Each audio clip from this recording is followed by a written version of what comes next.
राठौड़ हवेली के विशालकाय कमरे में सन्नाटा था। देवराज अपनी मेज के पीछे बैठा था और उसके सामने एक फाइल रखी हुई थी। वो उसे खोल नहीं पा रहा था। उसके हाथ कांप रहे थे, वो हाथ जिसने कभी किसी का भी सीना नहीं कांपा था। उसने व्हिस्की का एक लंबा घूंट भरा और फाइल को घूरता रहा। कमरे की दीवारों पर राठौड़ घराने के पुराने चित्र लगे हुए थे। उसके पिता, उसके दादा और विक्रम की एक पुरानी तस्वीर जो उसने आज भी नहीं हटाई थी। विक्रम उस तस्वीर में मुस्कुरा रहा था। वही मुस्कान जो देवराज को हमेशा जलन में डुबो देती थी। वही चेहरा जो आज उसने एक नए लड़के के चेहरे में देखा था। देवराज ने फाइल उठाई और उसे खोला। उसके अंदर कुछ कागज थे और एक फोटो थी, आर्यन वर्मा की फोटो। मगर फोटो के नीचे सिर्फ एक लाइन लिखी थी। कोई रिकॉर्ड नहीं मिला। देवराज का चेहरा सख्त हो गया। उसने फोन उठाया और डिटेक्टिव को फोन लगाया। उसकी आवाज में गुस्सा था। कोई रिकॉर्ड नहीं मिला? ये कैसे हो सकता है? हर आदमी का कोई ना कोई रिकॉर्ड होता है। डिटेक्टिव की आवाज घबराई हुई थी। सर, मैंने हर जगह चेक किया। Aadhaar card, voter ID, school certificate, college admission, कुछ भी नहीं है। उसका नाम कहीं भी मौजूद नहीं है, जैसे वो आदमी कहीं से आया ही नहीं। देवराज की आंखें सिकुड़ गईं। वो आदमी असली नहीं है। ये बात वो अपने दिल की गहराइयों में महसूस कर रहा था। मगर वो यूनिवर्सिटी में पढ़ रहा है। उसका एडमिशन है। वो कैसे? डिटेक्टिव ने जवाब दिया। मैंने यूनिवर्सिटी से भी बात की। उन्होंने बताया कि एडमिशन कुछ महीने पहले हुआ है और सारे दस्तावेज ऑनलाइन आए थे। मगर जब मैंने दस्तावेज चेक किए तो पाया कि वो सब फर्जी हैं। देवराज ने फोन रख दिया। उसकी सांसें तेज हो गई थीं और उसके माथे पर पसीना आ गया था। वो उठकर खिड़की के पास गया और बाहर देखने लगा।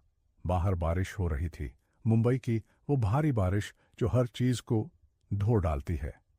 मगर ये सच्चाई उसके दिमाग से नहीं धुल सकती थी। उसने अपनी आंखें बंद कर लीं और विक्रम का चेहरा उसके सामने आ गया। वही मुस्कान, वही आंखें, वही माथा। और उस चेहरे के बगल में आर्यन वर्मा का चेहरा था। दोनों एक जैसे, एक जैसी आंखें, एक जैसी नाक, एक जैसा जबड़ा। देवराज का दिल धड़क गया। वो लड़का आर्यन वर्मा, उसकी बैकग्राउंड फर्जी है, उसका नाम फर्जी है, उसकी पूरी पहचान झूठी है और वो देवराज के आसपास घूम रहा है। क्या ये कोई संयोग हो सकता है? क्या वो सिर्फ एक आम लड़का हो सकता है जिसने अपनी पहचान छुपाई हो? या फिर ये कोई बड़ी साजिश है? देवराज ने अपनी मुट्ठी भींच ली और खिड़की के शीशे पर अपना माथा टिका दिया।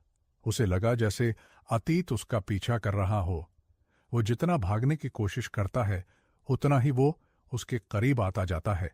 विक्रम, तू मरा नहीं, तू मेरे पीछे आ गया है। अपने बेटे के चेहरे में। उसी वक्त उसका फोन बजा। उसने देखा अंजुरी भटनागर।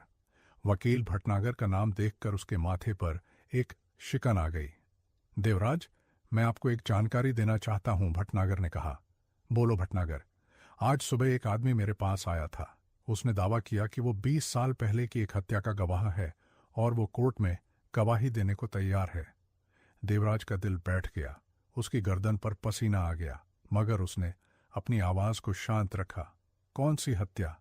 भटनागर ने ठंडी आवाज में कहा। विक्रम राठौड़ की हत्या।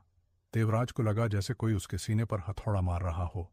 उसने अपने आप को संभाला, मगर उसका हाथ कांप गया। ये मजाक है भटनागर। विक्रम की मौत एक्सीडेंट थी। तुम जानते हो, मैं वही जानता हूं जो पुलिस रिपोर्ट में लिखा है, देवराज। मगर ये आदमी कहता है कि उसने उस रात को अपनी आंखों से देखा था और वो कोर्ट में ये गवाही देने को तैयार है। देवराज का हाथ कांपने लगा। उसने फोन रखा और अपनी कुर्सी पर गिर गया। उसके दिमाग में 1000 विचार दौड़ रहे थे। कौन हो सकता है वो गवाह? 20 साल बाद क्यों आया? और सबसे बड़ा सवाल, क्या ये आर्यन वर्मा से जुड़ा है? उसने डिटेक्टिव को फिर फोन लगाया। संतोष को बुलाओ, मुझे उससे मिलना है। संतोष यादव, देवराज का सबसे भरोसेमंद आदमी। वो वही था जिसने 20 साल पहले डॉसवर्धन को धमकी दी थी। वो वही था जिसने शास्त्री जी पर हमला किया था। और वो वही था जो अब देवराज के सबसे खतरनाक कामों को अंजाम देता था। संतोष कमरे में दाखिल हुआ। वो एक भारी भरकम आदमी था, काले बाल, मोटी गर्दन और आंखों में वो सख्ती जिसने कई लोगों को डरा दिया था। उसने देवराज के सामने खड़े होकर सिर झुकाया। देवराज ने अपनी मेज पर रखी फाइल उसकी तरफ बढ़ा दी। ये देखो, ये है आर्यन वर्मा। संतोष ने फाइल खोली और तस्वीर देखी। ये वही लड़का है जो कल पार्टी में था, मल्होत्रा साहब की बेटी का दोस्त। हाँ, उसकी पूरी बैकग्राउंड फर्जी है, उसका कोई रिकॉर्ड नहीं है। मुझे पता है कि ये लड़का कोई और है। संतोष ने तस्वीर को गौर से देखा, फिर उसने ऊपर देखा। आपको क्या लगता है ये कौन है? देवराज ने गहरी सांस ली। उसकी आवाज में एक कंपी थी। विक्रम का बेटा, रोहन। संतोष के चेहरे पर हैरानी दौड़ गई। विक्रम का बेटा? मगर वो मरा नहीं है संतोष, वो जिंदा है और बदला लेने आया है। माया उसे लेकर भाग गई थी, उसने अपना नाम बदल लिया था। मुझे लगता था कि वो मर गए हैं, मगर वो जिंदा है और अब उसने अपनी पहचान बदल ली है। आर्यन वर्मा बनकर मेरे करीब आ गया है। कमरे में सन्नाटा था। बारिश की आवाज सिर्फ खिड़की से आ रही थी। देवराज ने अपनी आवाज में एक अलग ही ताकत भरी। हमें उसे खत्म करना होगा, इससे पहले कि वो डॉ वर्धन तक पहुंच जाए। संतोष ने सिर हिलाया। मैं डॉ वर्धन का पता लगा रहा हूं। वो शहर छोड़कर भाग गया है, मगर मेरे आदमी उसका पीछा कर रहे हैं। देवराज की आंखों में एक खतरनाक चमक आ गई। उसने अपनी मुट्ठी भींच ली। जल्दी करो, वक्त कम है। उसी वक्त देवराज का फोन बजा। उसने देखा, अमित मल्होत्रा। उसने फोन उठाया और अपनी आवाज को सामान्य किया। हाँ अमित। देवराज, मेरी बेटी आन्या ने बताया कि वो आर्यन को कल डिनर पर बुला रही है। तुम भी आना चाहो तो आ सकते हो। देवराज के होठों पर एक मुस्कान आ गई। ये मौका था आर्यन को करीब से जांचने का। हाँ, मैं आऊंगा, जरूर आऊंगा। उसने फोन रखा और संतोष की तरफ देखा। कल रात मैं उस लड़के से मिलूंगा। मैं उसे तोड़ दूंगा। मैं उसे अपने सामने घुटनों पर लाऊंगा, जैसे मैं उसके पिता को लाया था। संतोष ने कहा, मैं कल आपके साथ रहूंगा, पास में ही रहूंगा। देवराज ने व्हिस्की का गिलास उठाया और एक लंबा घूंट भरा, मगर उसे शराब का स्वाद नहीं आ रहा था। उसके सामने सिर्फ एक ही तस्वीर थी, 20 साल पहले की। विक्रम घुटनों पर गिरा हुआ, उसकी आंखों में वही आग और देवराज के हाथ में पिस्टल। वही आग आज उसने आर्यन की आंखों में देखी थी। देवराज ने गिलास मेज पर रखा और खिड़की से बाहर देखा। बारिश थम चुकी थी और बादलों के बीच से सूरज की किरणें झांक रही थीं। वो जानता था कि एक दिन ये सामना होना ही था। विक्रम का बेटा बदला लेने आएगा और वो उसका सामना करने के लिए तैयार था। दूसरी तरफ कोलाबा फ्लैट में रोहन बैठा डायरी पढ़ रहा था। उसने अपने पिता के हाथ से लिखे हुए शब्दों को पढ़ा। देवराज ने आज एक और सौदा किया है। मुझे पता है वो पैसे गबन कर रहा है। उसने अपने आदमियों को सबूत मिटाने का काम सौंपा है, मगर मैं उसे बचने नहीं दूंगा। रोहन की आंखों से आंसू बहने लगे। उसने अपने पिता की तस्वीर निकाली और उसके माथे को चूमा। पापा, मैं आपको इंसाफ दिलाऊंगा, मैं वादा करता हूं। प्रिया ने दरवाजा खटखटाया और अंदर आई। उसके हाथों में चाय के 2 कप थे और एक प्लेट में बिस्कुट। उसने देखा कि रोहन की आंखें लाल हैं। रो रहा था। रोहन ने सिर हिलाया और आंसू पोंछे। थोड़ा बहुत। पिता की डायरी पढ़ रहा था। प्रिया ने चाय का कप उसकी तरफ बढ़ाया और उसके बगल में बैठ गई। उसने डायरी के कुछ पन्ने पढ़े और उसकी आंखों में भी नमी आ गई। तेरे पिता बहुत अच्छे इंसान थे रोहन। हाँ, मगर मैं उन्हें जानता भी नहीं। मैंने उन्हें 8 साल की उम्र में खो दिया और अब मैं उन्हें सिर्फ एक डायरी और कुछ तस्वीरों में जान रहा हूं। प्रिया ने उसका हाथ पकड़ा। उसकी आंखों में एक कोमलता थी। मगर तू उन्हें जान रहा है और तू उनका सपना पूरा कर रहा है। रोहन ने चाय का घूंट भरा और गहरी सांस ली।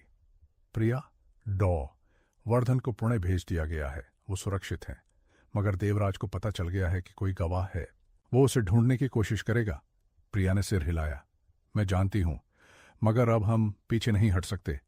रोहन ने डायरी बंद की और अपनी जेब में रख ली। नहीं, अब हम सिर्फ आगे बढ़ सकते हैं। कुछ देर चुप्पी रही। फिर रोहन का फोन बजा। उसने देखा, आन्या।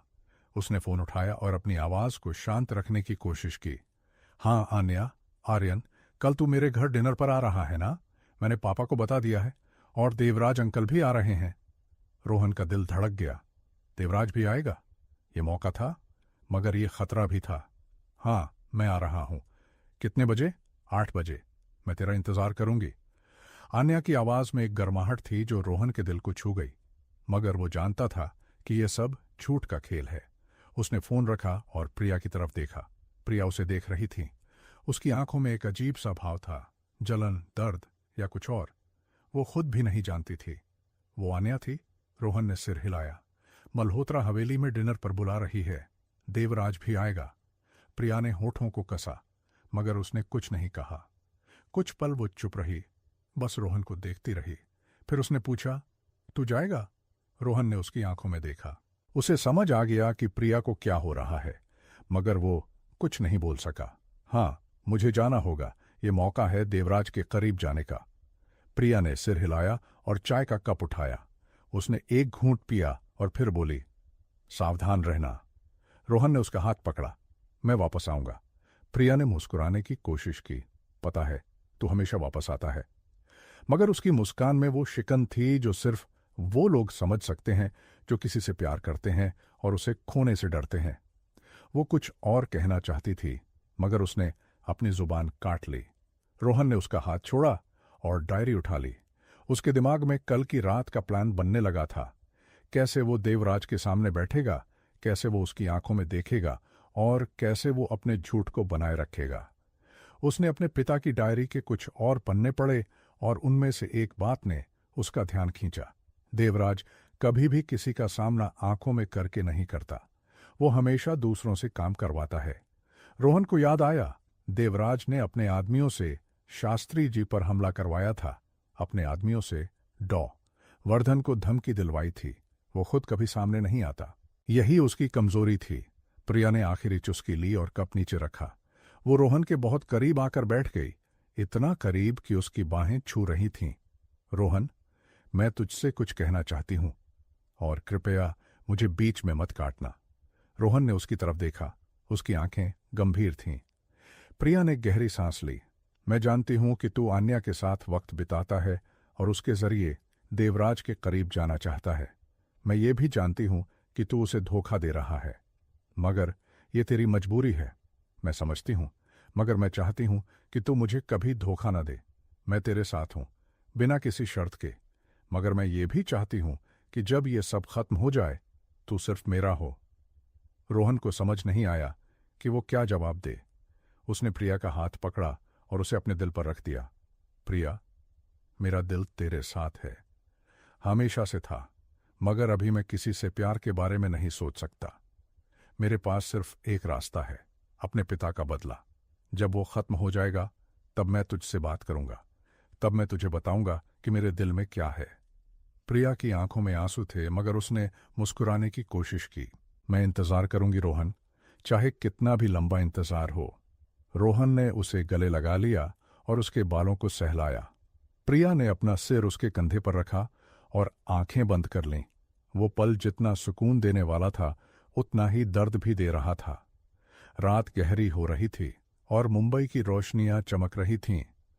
कोलाबा फ्लैट में रोहन खिड़की से बाहर देख रहा था और सोच रहा था, क्या वो कल उस शेर के माद में जाने के लिए तैयार है? देवराज उसे जांचेगा, उसके हर शब्द को तोलने की कोशिश करेगा, उसकी हर हरकत पर नजर रखेगा। मगर रोहन भी तैयार था। उसने पूरी रात डायरी पढ़ी और देवराज की हर कमजोरी को याद किया। वो जानता था कि देवराज को क्या डराता है, उसे क्या परेशान करता है और कैसे उसे असहज किया जा सकता है। हाँ, वो तैयार था। उसके पास अब कोई चारा नहीं था। वो अपने पिता का बदला लेने आया था और अब वो पीछे नहीं हट सकता था, चाहे कुछ भी हो जाए।